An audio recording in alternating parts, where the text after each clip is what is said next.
Ça va ou quoi? Bon les gars, bienvenue dans cette nouvelle vidéo YouTube. Alors je suis pas très actif sur YouTube, je m'en excuse, mais j'essaye de trouver des idées pour pouvoir vous faire des vidéos quand je ne roule pas. Donc ça y est, j'ai eu une idée là de mon cerveau. Du coup, j'espère que vous allez bien. Déjà, que tout se passe bien pour vous, que je sais pas, vous avez un nouveau travail, une promotion, vous avez votre diplôme, bref, les broutilles habituels. Alors aujourd'hui, on va parler d'un sujet qui me tient à cœur, j'irai pas jusque là, mais c'est un sujet assez intéressant. Et oui, pour ceux qui se posent la question, j'aime bien me faire des ennemis de manière complètement gratuite et sans raison, mais aujourd'hui, je vais vous expliquer pourquoi, pour moi, Mercedes est une des meilleures marques, en tout cas en sport auto, de l'histoire.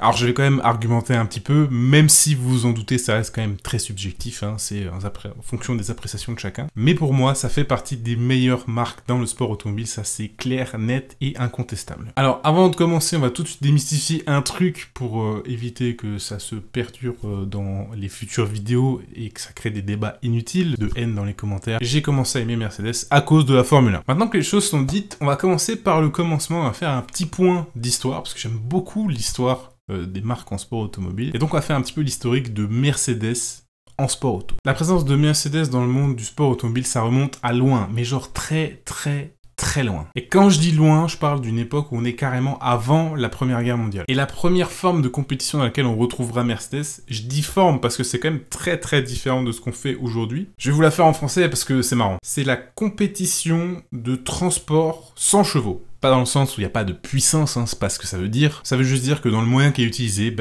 on met pas de cheval. Et ça paraît très con de le dire comme ça aujourd'hui, mais à l'époque, avoir un moyen de transport sans cheval, c'était quand même un peu ouf. Parce qu'on parle quand même d'une époque aux environs de 1894. 1894, pour ceux qui n'ont pas calculé, c'était il y a 129 ans. Moi, je trouve ça complètement dingue. Et cette première compétition qu'on peut considérer comme l'ancêtre du sport automobile moderne comme on le connaît, et ça s'appelait, je vais reprendre mon téléphone, le concours du petit journal des voitures sans chevaux. Sinon, il y a un autre nom qui fera peut-être plus écho à vos connaissances. Ce concours-là, c'était aussi ce qu'on appelait Paris-Rouen. Donc vous l'aurez compris, la première forme de compétition automobile, c'est français. Et à cette époque-là, Mercedes était déjà là, alors que les 3/4 des marques qui existent aujourd'hui n'existaient même pas en fait. Alors Mercedes était là, mais pas exactement dans la forme qu'on connaît aujourd'hui, hein, si vous connaissez un petit peu l'histoire de la marque. On va pas forcément parler de l'histoire de la marque, on va la rappeler quand même. Mercedes-Benz, là-bas c'était deux entités. Mais en tout cas, et Mercedes et Benz étaient là à cette époque. Et pour continuer un petit peu sur le côté chevin, il y avait déjà Peugeot. Et une autre que les vrais connaisseurs connaissent, les gens qui aiment vraiment les voitures anciennes, mais anciennes. Il y avait Panhard et Levasseur qui représentaient la majorité des châssis qui étaient choisis pour rouler, donc sur la grille de départ de ce Paris-Rouen. Et la plupart, voire la totalité, était motorisée par Daimler, puisqu'en fait Mercedes, c'est Benz et c'est Daimler. C'est très compliqué, si vous voulez une vidéo sur l'histoire de la marque, on peut en faire une, mais voilà. Il faut retenir que ça a été plusieurs morceaux, et après c'est devenu un morceau, comme ça, enfin un gros, bref. La suite. Et pour la petite anecdote, c'est Albert Lemaître qui gagnera au volant d'une Peugeot Daimler. Comme quoi, Peugeot à l'époque s'en sortait un petit peu mieux que maintenant. Même si, en vrai, maintenant, ça va mieux. Voilà. Ça montre un peu que la compétition, c'est vraiment dans l'ADN de Mercedes, même si ça se voit pas forcément. Parce que du coup, Benz et Daimler, qui étaient déjà deux noms séparés, par à la force des choses, se retrouvent sur la même course, alors qu'il n'y avait rien qui les liait à l'époque. Sachant que Monsieur Benz, c'est un peu le papa des voitures à carburant, hein, avec le Benz Patent Motorwagen, qui a le mérite d'exister. Voilà, ça a lancé le truc, le machin en lui-même n'est pas ouf. Alors c'est un très gros raccourci que je fais là, hein, mais bon voilà, vous avez compris, sans Mercedes, il n'y a pas la voiture à moteur, telle qu'on la connaît en tout cas. C'est foireux comme raccourci, mais j'aime bien. Et là, on avance dans l'histoire, et l'histoire de Mercedes se poursuit forcément, puisque Mercedes s'engage dans les grands prix automobiles, qui sont c'est un peu compliqué à expliquer, mais en gros, ce qu'il faut retenir, c'est que les gens participaient à des grandes épreuves. Depuis Paris-Rouen, les courses d'automobile se démocratisent, et surtout elles évoluent. On a arrêté de faire la course entre deux villes, puisque Paris-Rouen, c'était le premier qui, partant de Paris, arrive à Rouen, ça paraît logique. Et notamment, on a arrêté de faire ça puisque Marcel Renault se tue tragiquement dans un accident sur une course Paris-Madrid en 1903. Donc ça faisait déjà depuis 1901 qu'on appelait les courses des Grands Prix. D'ailleurs, l'expression Grand Prix, ça fait écho à ce qu'on pouvait gagner en fait en participant à la course, puisque il y avait un Grand Prix. Du coup, on appelait ça un Grand Prix, et il fallait participer à la course. Voilà, il se cassait pas trop la tête à l'époque sur les noms. Mais du coup, le Grand Prix, ça désignait l'événement plus que la catégorie, alors qu'aujourd'hui, un Grand Prix, dans l'imaginaire collectif, c'est forcément de la Formule 1. peut-être de l'IndyCar. Donc la vague des Grands Prix se perpétue entre 1906 et 1949, avec la forme qui évolue au fur et à mesure des années, notamment à cause de la guerre et autres événements. De 1906 à 1914, on n'a qu'une seule épreuve par an, en fait, qui se déroule en France, parce que c'est nous qu'on l'a inventé quand même, hein, faut pas déconner. Il n'y a pas de lien entre les courses comme on pourrait avoir dans un championnat aujourd'hui, il n'y a pas forcément d'enjeu autre que ce pourquoi on vient participer à l'événement, en fait, c'est-à-dire que tu viens avec ta voiture, tu participes, t'as le Grand Prix ou pas, tu rentres chez toi, et t'attends l'année prochaine si tu veux réessayer, tout simplement. Après 1914, bah c'est la guerre, donc... Voilà, c'est la guerre. Et à partir de 1921, cette fois-ci, on organise un petit peu plus d'épreuves par an. Ça augmente graduellement d'année en année, et 1926 et 1927, on atteint quand même jusqu'à 5 Grands Prix, ce qui est pas rien, hein. Faut se dire que la logistique de l'époque, ça n'a rien à voir avec aujourd'hui. Donc 5, c'était déjà pas mal, en vrai. Parmi ces 5, il y avait une course, tu sais, pas ouf aujourd'hui, les gens ils s'en tapent un peu, c'est l'Indy 500, ça faisait partie de cet ancêtre de la Formule 1, parce qu'on n'est pas vraiment dans la Formule 1, mais voilà, c'est ce vers quoi on va tendre petit à petit avec les années. Et c'est entre 26 et 27 qu'on va avoir les premières notions de championnat de manufacturier, donc championnat constructeur. Mais là, je vous parle d'une époque où Mercedes n'était pas encore là. Mais on a posé les bases. Ce n'est que en 1931 qu'on verra Mercedes apparaître avec la SSK. Mercedes d'ailleurs qui se débrouillera très bien entre 1931 et 1939, puisque Mercedes remportera 3 fois le championnat d'Europe des pilotes. Et oui, en fait, on a eu le championnat constructeur avant le championnat pilote. C'était tout neuf. Ils ont gagné. Avec... Alors attendez, je vais prendre mon téléphone aussi pour le nom du pilote, c'est un peu... Rudolf Caracciola, qui pour la petite anecdote sympa, était un proche d'un certain Louis Chiron. Et en fait, c'est à cette époque-là que Mercedes forgera son nom de Silver Arrow, les flèches d'argent, puisqu'en fait, la fameuse anecdote qu'on raconte tout le temps où ils ont gratté la peinture, etc., c'est pas faux, mais ils avaient déjà cette réputation avant, puisque les voitures de Mercedes étaient jaunes. Ah non, c'était grise, c'est complètement con. Et après 39, ben, c'est la re-guerre. Du coup, ils re-arrêtent de faire les courses, parce que tu fais pas la course quand c'est la guerre, c'est pas bien. Donc forcément, pour des raisons plus qu'évidentes, ben, on les verra plus pendant un petit bout de temps. Et là, on refait un saut dans le temps, et là, on arrive au véritable... Non, c'est plus un ancêtre, c'est la Formule 1, en fait, on arrive dans les premières saisons de Formule 1. Alors Mercedes s'engage pas tout de suite en Formule 1, ils attendent quand même 1954 avant d'engager une voiture, alors ça fait pas très loin après le début de la première saison, avec la W196 pour le Grand Prix de Reims en France. Oui, il y a eu un Grand Prix à Reims. Aujourd'hui, à Reims... Je sais pas ce qu'il y a, mais il n'y a pas de Grand Prix en tout cas. C'est une voiture relativement iconique, hein, je pense que vous la connaissez tous, ou au moins vous l'avez déjà vue, dont les performances ne feront que renforcer la bonne réputation de Mercedes avec le surnom Flèche d'argent. Rien que sur la saison 1954, la W196 compte 4 victoires, avec no one else but the GOAT à son volant, Juan Manuel Fangio, c'est bien dit là, qui sera donc sacré champion 1954 avec 7 podiums en 9 courses, puisqu'il y avait 4 W196 qui étaient engagés. 1955, rebelote, cette fois on passe sur 5 victoires, dont 4 de... Ouais, là on est bon. 4 de Fangio, ce qui est quand même relativement stylé, et aussi une d'un certain Stirling Moss. Il nous fait donc 10 podiums pour un total de 6 voitures engagées, donc avec Fangio champion et Stirling Moss vice-champion. Comme quoi, les Ambot verts en 1955, bah, ça existait déjà. Bon, même si aujourd'hui, Ambot vert, ça n'existe plus. Et après la saison 1955, ben, Mercedes, ils prennent leurs affaires et ils se cassent. Pourquoi ?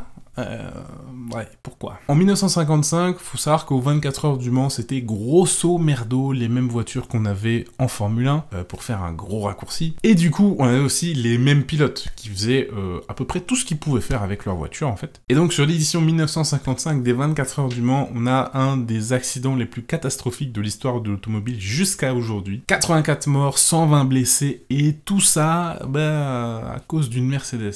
Alors, à cause, c'est la Mercedes qui a traversé les gradins, c'est pas leur faute, c'était pas volontaire. Mais la 300 SLR de Pierre Levesque, qui était un pilote français, après une incompréhension en piste, en fait, finira par s'envoler en direction des gradins, traversera tout le gradin. D'ailleurs, je vais pas vous mettre d'image de la vidéo, parce que je suis pas là pour capitaliser sur le malheur des gens, mais il y a des ressources, hein, où vous pouvez trouver, il y a même un reportage sur France 3, à ce propos-là, les images sont terrifiantes. Comme le dit le documentaire, hein, c'est une tragédie sans précédent, donc vous vous doutez que ça a beaucoup refroidi Mercedes dans ses ambitions de sport automobile. Alors faut quand même savoir que la course a continué, mais quasiment la nuit même, en fait, Mercedes s'est retiré de la course, et de la course tout court, en fait. Ils ont vraiment arrêté le sport automobile. Et ce, pendant quasiment une trentaine d'années. Mais parce qu'il y a un mais, ils sont quand même revenus. Et ils reviennent plus précisément en 1983, à l'ère du très puissant, majestueux groupe C, que je regrette beaucoup, avec une petite écurie qui, là aussi, a vraiment pas fait grand-chose à sa carrière, et qui est un peu pourri, on va pas se mentir, Sauber.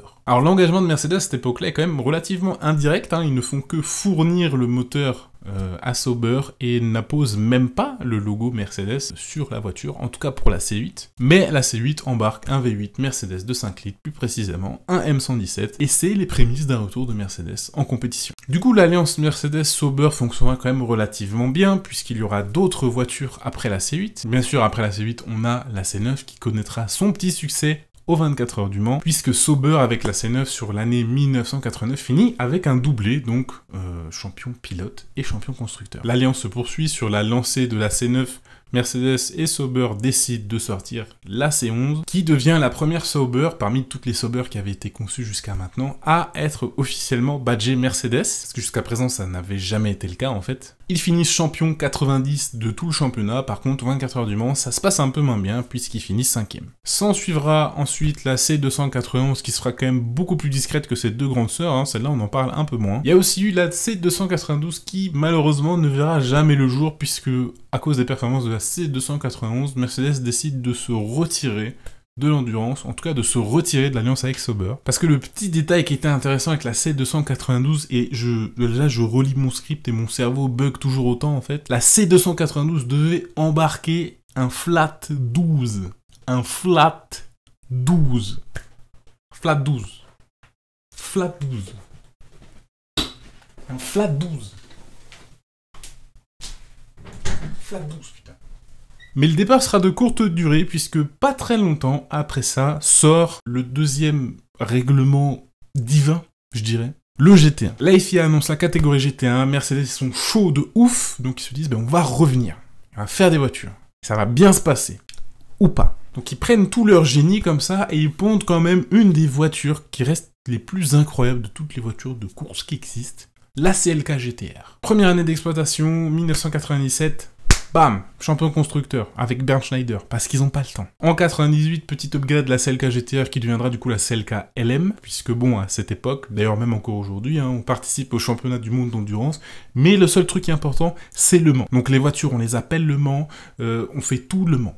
C'est Le Mans. Et en vrai, cette année-là, l'objectif, il était atteignable, hein, puisqu'ils font quand même la pole position, mais c'est tout. Ils n'ont pas gagné Le Mans cette année-là. Ça les décourage pas pour autant, ils continuent la recherche, 99... Mercedes CLR. Véritable avion de chasse, hein, ça se voit juste en regardant la voiture. Et avion de chasse, c'est peu dire, hein, puisqu'en fait, c'est littéralement un avion, puisqu'elle avait tendance à décoller, mais vraiment un tout petit peu, genre 3 fois.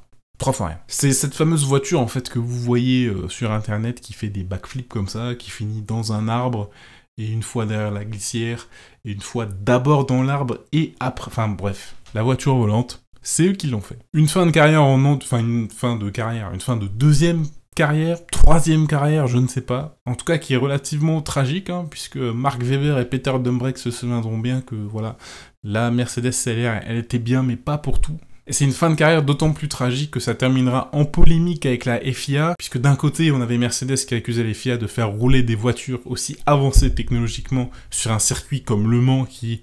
étaient presque délabrés si on les écoute. Et d'un autre côté, on a la FIA qui accuse Mercedes de mauvaise conception, ce qui paraît un petit peu plus raisonnable. Alors Mercedes fera quand même des tests pour savoir si c'est vraiment leur conception qui a fait défaut, et bizarrement, ils ont lancé la campagne de test silence. Et après ils sont désinscrits de partout. Partout. En parallèle de l'endurance, il y avait aussi le DTM, puisque Mercedes était engagé en DTM, qui était à l'époque largement plus populaire que la F1, en tout cas en Allemagne. Le premier engagement de Mercedes en DTM, c'est en 1988, avec la AMG 190E DTM. Pour les puristes, c'est le modèle W201. Ils feront ensuite la W202 en 94. Avant que le DTM s'arrête en 96, parce que ça coûtait trop, mais alors trop cher, que le DTM, qui est censé être un championnat allemand, Deutschen Tourenwagenmaster, voilà, c'est ça que ça veut dire DTM. En fait, c'est devenu tellement big que ça s'est transformé en ITC, donc c'était littéralement un championnat du monde. Et alors là, les constructeurs ne pouvaient plus suivre parce qu'il fallait dépenser des tonnes et des tonnes et des tonnes et des tonnes et des tonnes de pognon pour rester compétitif. Mais que nenni, Le DTM reviendra en 2000, avec une formule un peu plus raisonnable cette fois-ci, avant de disparaître, parce que pour moi, le DTM a disparu avec la réglementation Class 1, hein. Le DTM qu'on a aujourd'hui, c'est bien, mais c'est pas le DTM. En 2020, d'ailleurs, fin qui a été précipitée par le départ de Mercedes, à la fin de la saison 2018. Je vous ai pas dit comment Mercedes en est sorti en DTM, ah bah c'est là que c'est très intéressant en fait. Alors si on fait le compte, en tout, hormis les saisons de GT3, parce que les saisons de GT3 aujourd'hui c'est plus des engagements usines, il y a eu 33 saisons de DTM, sachant que Mercedes a participé à seulement 29 saisons. Et ben Mercedes détient le record de titres, puisque sur les 29 saisons auxquelles ils ont participé, ils en ont gagné 15. 15 saisons.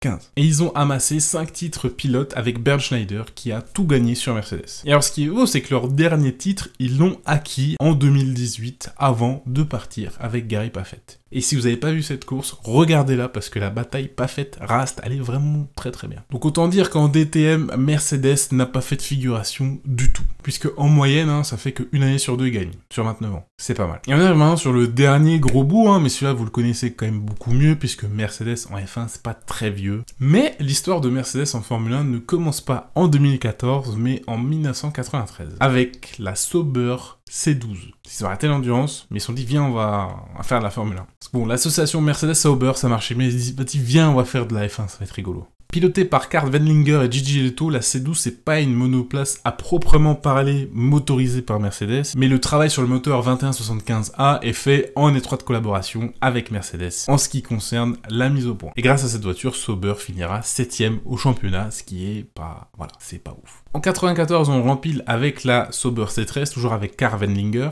ainsi que Andrea de Cesaris. Là, attendez, parce que celui-là il est un peu chaud. Jirki Jarviletto. Jirki Jarviletto. Et Heinz Harald Frentzen qui aura la meilleure place parmi tous ces pilotes au championnat pilote puisqu'il finira à la 13e position. Et sur la C13, Mercedes se positionne plus fortement en tant que motoriste, bien que ce soit toujours un moteur Ilmor, hein, parce que le 2175A c'était un moteur Ilmor, pour ceux qui veulent les petits détails et tout, je vous donne. Sauf que cette fois-ci, Mercedes avait déjà racheté 10% de Ilmor et fera badger le moteur à son nom. Et en 95 démarre une des collaborations les plus fructueuses de la Formule 1 en termes de constructeurs motoristes. Je vous le donne en mille, la McLaren Mercedes. Le seul petit problème, c'est qu'ils ont eu le très mauvais goût d'arriver sous l'ère Schumacher. Donc pour gagner, ça aide pas trop. On a quand même Mika Häkkinen hein, qui finit champion pilote en 98. Et sinon, McLaren Mercedes de 98 à 2012, c'est quasiment chaque année dans le top 3, à l'exception de 2004 et de 2007. On a de très grands pilotes hein, qui passent chez McLaren Mercedes. Mika Häkkinen, David Coulthard, Kimi Räikkönen, Juan Pablo Montoya, Fernando Alonso, Heikki Kovalainen, Jenson Button, et aussi un petit mec là, Lewis Hamilton. Il était chez eux à un moment, il a roulé pour eux. En parallèle de tout ça, Mercedes commence à préparer son arrivée en son nom propre, hein, avec sa propre structure, sans être attaché à quelqu'un. En 2010, il rachète Brown GP, qui est le champion sortant de 2009. Pendant 4 ans, c'est des hauts et beaucoup plus de bas. Hein. Ils feront quand même un appel à Michael Schumacher, qui vont aller chercher à la retraite et vont dire, toi, viens, mets-toi là, et fais la voiture. Ouais, il fera quand même quelques coups d'éclat, hein, mais avec une voiture en développement, en sortant de la retraite, bon, c'est sûr qu'il pouvait pas accomplir de miracle. Mais malgré tout, malgré que ce soit Schumi, il sera 80% du temps battu par son équipier Nico Rosberg. On arrive ensuite en 2014, là je pense que l'histoire j'ai pas besoin de vous la refaire, hein, vous la connaissez quand même relativement bien. Lewis Hamilton, into 7 ans de domination Mercedes, into 8 ans de titre constructeur, quand même, parce que la 8e année, il n'y a juste pas eu le titre pilote. Bref, Mercedes, véritable bulldozer qui roule sur toute la concurrence pendant presque 10 ans. Bon, maintenant, ça ne l'est plus, mais quand même, faut s'en rappeler. Et alors, on va pas en parler plus en détail, parce que là, il faudrait faire presque une deuxième vidéo. Il y a aussi tout ce que Mercedes a accompli en GT3, en parallèle de leurs engagements en Formule 1, sachant qu'en majorité, hein, c'est de la compétition client, c'est-à-dire que c'est les gens, les équipes privées qui veulent acheter leur voiture, parce que leur voiture, elle marche bien. Donc ils veulent leur voiture. Mais si vous voulez une vidéo spécifique sur Mercedes en GT3, mettez-le en commentaire, parce que là, on va mettre 2 heures sinon. Donc là, on a énoncé des faits, on a énoncé des choses qui ne peuvent pas être démenties, puisqu'elles sont prouvées, il y a des résultats. Chacun a son avis, mais les faits restent les faits. Maintenant, on va partir sur la partie subjective de la vidéo, et je vais vous expliquer pourquoi est-ce que tout ça, ça fait, pour moi, hein, de Mercedes une des meilleures marques en sport automobile qui ait jamais existé. La première chose, je dirais que c'est leur efficacité. Bon, déjà, c'est comme s'ils avaient toujours été là, finalement. À l'époque, des courses de calèches sans chevaux, parce que normalement, une calèche, c'est avec des chevaux, mais eux, ils ont enlevé les chevaux, du coup, c'était les calèches sans chevaux. Ouais, c'est un peu compliqué. Mercedes, on va dire Mercedes, parce que voilà, oui, il y avait les groupuscules, mais on va essayer de simplifier. Soit ils construisaient des moteurs, soit ils construisaient des châssis, soit les deux. On parle quand même d'une époque qui a 130 ans, ce qui fait qu'ils ont vraiment cette culture, en fait, du sport automobile. Ils l'ont toujours eu, cette culture de repousser les limites, de créer quelque chose de toujours plus performant, malgré que, en tout cas, c'était mon cas, hein, Mercedes avait un peu cette image de, vous savez, les voitures un peu vieillots, pour les gens d'un certain âge mûr, pour ne pas être discriminant, et pas forcément la voiture qui va être rapide, qui va être efficace et tout, etc. Mais ils ont cette culture, hein, elle a toujours été là, en fait. Et je disais que d'abord, il y a l'efficacité, moi, qui me choque chez Mercedes, parce que parmi tous les championnats dont on a parlé, il n'y a rien qui vous choque. Première édition de Paris-Rouen, Mercedes gagne. De 31 à 39, Mercedes gagne 3 fois le championnat d'Europe, dont l'avant Formule 1. 54 s'engage en Formule 1, gagne le championnat la première année et la deuxième avant de partir la deuxième. 89 champion du monde d'endurance après s'être engagé 6 ans auparavant. Ils effectuent même un doublé aux 24 heures du Mans. DTM, 15 saisons remportées sur 29. Alors oui, la Formule 1, ça reste le pire de tout en fait. En 12 ans de présence, on va pas coûter la saison en cours parce qu'on ne sait jamais. Mercedes a amassé 8 titres en 12 ans les gars. 8 titres en 12 ans. Et je compte même pas les saisons 54 et 55. À titre de comparaison, je vais balancer une vérité que tous mes fans de Ferrari, que j'adore, mais il faut qu'à un moment, il faut qu'on dise les termes en fait. Ils font mieux que Ferrari. Et qu'est-ce que je veux dire par là? Il y a une chose qui est indéniable, Ferrari est le constructeur le plus titré de tous les temps avec 16 titres. Ça, on ne peut pas leur enlever, c'est pas possible. Ferrari, ils sont sur la grille de départ depuis 1950, sans interruption. Les gars, ça fait 72 ans qu'ils sont en Formule 1. 16 titres en 72 ans. Ce que je veux dire par là, c'est que quand on fait le ratio temps de présence, titres remportés, Mercedes, je suis désolé, ils éclatent Ferrari. Ils éclatent. Mais ça, c'est en Formule 1, mais en fait, partout, leur ratio dans leur championnat, il fait peur, en fait, parce que dès qu'ils arrivent, quasiment tout de suite, ils arrivent à gagner, à s'imposer sur le long terme, ou en tout cas comparativement au temps pendant lequel ils participent au championnat. Il faut se dire que parmi tous les championnats dans lesquels Mercedes a participé, le moins fructueux, c'est le GT1. Et même en GT1, ça restait quand même un concurrent très sérieux. Ça, je pense que cette domination, en tout cas cette force de frappe, ils l'ont grâce à un autre élément que j'aime beaucoup chez eux, l'innovation. Il y a toujours eu chez Mercedes, après c'est mon avis personnel, hein, cette envie d'apporter des choses qu'on ne voyait pas avant. Vous savez, le genre de détail où vous dites, mais à quoi ça sert ce truc? Et ça a toujours été, que ce soit très récemment avec le DAS, où le cerveau du monde a fait une erreur 404 quand on a vu Hamilton tirer sur son volant comme s'il était en train de piloter un hélicoptère. Parce que déjà, d'une part, en termes de technicité, c'est très complexe. Le principe de base, il est simple. En termes de réalisation, on est sur de la folie, en fait. Pour ceux qui n'avaient pas capté, l'interdiction du DAS en 2021, c'est à cause d'eux, en fait. Hein. Ils avaient déjà une telle avance dans le truc que même s'ils l'autorisaient à tout le monde, Mercedes allait forcément éclater la concurrence. Donc ils se sont dit, ah ben on l'interdit. Comme ça, voilà. Mais des exemples comme ça, il y en a même bien longtemps avant. À l'époque de la W196, on a eu la W196R, qui était une voiture spécialement conçue pour Monza, hein, qui était un anneau de vitesse à l'époque. Alors si on prend le design de la voiture, pour notre époque, c'est pas choquant. C'est des choses qu'on pourrait voir ailleurs. Il faut se dire qu'on était en 1900, enfin dans les années 50. Pour l'époque, avoir une voiture taillée sur l'aérodynamisme, ça relève de l'imaginaire en fait. Pour moi, les premières voitures qu'on va appeler aéro, on les verra en Formule 1 forcément, c'est fin des années 60, début des années 70, donc presque 10 ans après. Et encore, je vais dire aéro parce qu'ils avaient une planche à repasser énorme au-dessus du cockpit, mais c'est qu'à partir de là qu'on s'est posé la question de savoir comment est-ce qu'on pouvait optimiser la pénétration dans l'air de la voiture. Et Mercedes, en 1954, ils s'étaient déjà posé la question, en fait. Et même quand ils sont pas forcément au-dessus du jeu en termes de technologie, ils utilisent des concepts extrêmes parce qu'ils veulent chercher le dernier centième de performance possible. Et ça, c'est à l'image de la CLR, par exemple. Toutes les voitures de GT1 sont très affûtées, c'est des voitures qui sont vraiment très travaillées aérodynamiquement, mais la CLR, purement subjectif, mais la voiture est profilée à l'extrême. On sent qu'il y a un vrai travail d'aller au bout du truc, au bout du concept. Bon, d'ailleurs, c'est ce qui causera leur perte, hein, mais bon, ça, c'est la vie. Parce qu'autant la Toyota GT1 ou la R8C, un peu moins connue, mais qui roulait aussi à cette époque, c'était déjà des voitures relativement bien travaillées, travailler aérodynamiquement, mais vous mettez la CLR à côté, moi je trouve ça dingue que déjà à cette époque-là, ils arrivent à concevoir des choses pareilles, avec les moyens de l'époque. Et malgré toute cette technologie, ce savoir-faire, ils ont quand même toujours su faire preuve de, oui, c'est une transition, de remise en question. Vous l'aurez compris, le parcours de Mercedes en sport automobile, c'est beaucoup de hauts et de bas, un peu comme tout le monde finalement. Voire même dans l'histoire de Mercedes, il y a plus de bas que de hauts en fait. Bon, ça a été le cas pour de nombreuses compagnies allemandes, avec l'affiliation avec vous savez qui pendant la Seconde Guerre mondiale. Fin de la parenthèse. Mais pour prendre exemple sur le drame des 24 heures du Mans en 55, ça a dû leur laisser un goût très amer chez Mercedes. C'est jamais agréable d'avoir ce genre de choses qui nous arrivent, surtout quand ça implique autant de personnes que ça en a impliqué pour cet accident. La très mauvaise fin de leur épopée 24 heures du Mans dans les années 90, qui a dû déjà de une leur rappeler de très mauvais souvenirs, et la polémique avec la FIA qui forcément n'a pas beaucoup aidé non plus. Ça parmi les autres choses qui ont pu leur arriver, mais ils ont toujours fini par revenir. Ils ont su faire les bons choix des personnes avec lesquelles ils souhaitaient travailler, que ce soit avec HWA par exemple, qui est aujourd'hui leur laboratoire pour tout ce qui est expérimentation dans le sport automobile, en faisant l'acquisition d'Ilmor à l'époque, qui est la base de leur département moteur d'aujourd'hui en fait. C'était les infrastructures d'Ilmor, tout ça c'est ce qui a fait qu'ils peuvent construire des moteurs de Formule 1 aujourd'hui. En s'alliant avec Sauber pour revenir en endurance, pour ne peut-être limiter la casse, en tout cas au début, ce qui a été quand même fructueux en plus, parce que ça a bien marché. Puis ils ont fait la choix de la continuité, parce qu'ils ont amené, alors ils ont pas amené Sauber en F1, ils sont allés avec Sauber en Formule 1, même si l'association n'a pas fait long feu en Formule 1, ils sont quand même partis avec la confiance, en se disant que c'est des gens avec lesquels ils travaillent bien,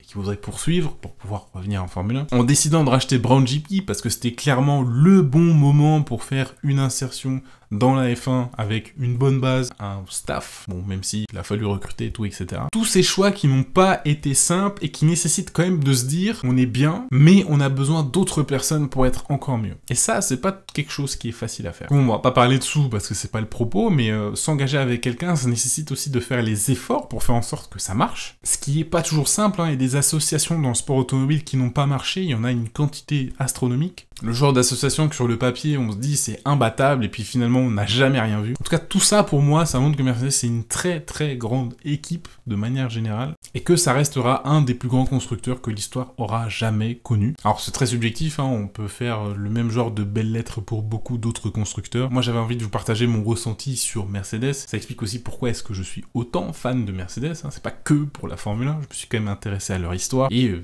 s'avère que c'est super intéressant en fait. Avec le temps, j'ai appris à aimer tous les aspects de Mercedes, même les grandes berlines de daron qui font du 80 sur l'autoroute. Même ça, j'aime bien. Je trouve que ça a son charme. Voilà, j'espère que la vidéo vous a plu. En tout cas, j'avais envie de parler de ça parce que j'avais envie de parler de ça, c'est tout. Si elle vous a plu, je vous refais pas la musique. Vous lâchez votre petit like, votre petit abonnement, le petit partage qui fait plaisir. N'oubliez pas de me suivre sur tous les réseaux, c'est très important. Et sur ce, je vous dis à plus pour parler d'un autre constructeur, d'un autre sujet. On verra bien. Mais moi, je vous laisse là. Ciao.